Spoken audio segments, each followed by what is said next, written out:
సంవత్సరాల తరబడి ఎన్ని మందులు వాడినా మీ మోకాల నొప్పులు తగ్గట్లేదా? ప్రాణ పెయిన్ క్లినిక్ లో అత్యాధునిక చికిత్స.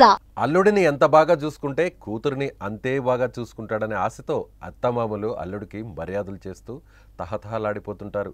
గోదావరి జిల్లాలో ఆ మర్యాదల డోసు ఇంకాస్త ఎక్కువగానే ఉంటాయి.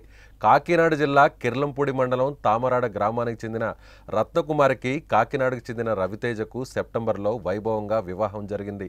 ఆషాఢం ముగిసిన తర్వాత తొలిసారి ఇంటికి వచ్చిన అల్లుడికి 100 రకాల పిండి వంటలతో భోజనం పెట్టారు.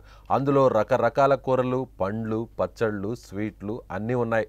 అత్తగారు 100 రకాల పిండి వంటలు చేయడం పట్ల అల్లుడు రవితేజ తెగ ఆనందం వ్యక్తం చేస్తున్నాడు.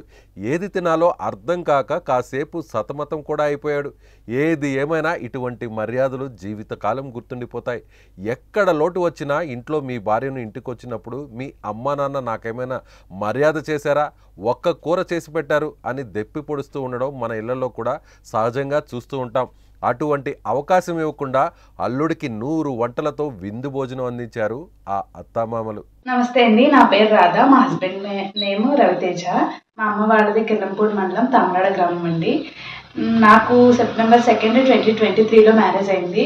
మాకు ఇప్పుడు ఫస్ట్ ఆషాఢం కాబట్టి మా అమ్మ వాళ్ళు కొత్తగా వచ్చే అల్లుడికి ఏదైనా వినూత్నంగా చేయాలని చెప్పి 100 రకాల పిండి వంటలతో ఆహ్వానం పలుకుదామని చెప్పి అనుకున్నారు. ఆషాఢంకి సంబంధించి మా ఇద్దరికి సర్ప్రైజింగ్గా ఈ వంటకాలతో మమ్మల్ని ఆహ్వానించారు. నాకు మా హస్బెండ్కి ఇది చాలా బాగా నచ్చింది. మేము చాలా బాగా ఎంజాయ్ చేసాము. సో అల్లుడిని ఇంత బాగా చూసుకునే ఆ అత్తమామలు ఎవరికైనా దొక్కుతారా మరి? సో ఈ వీడియో మీద మీ అభిప్రాయాన్ని కామెంట్ రూపంలో తెలియచేయండి.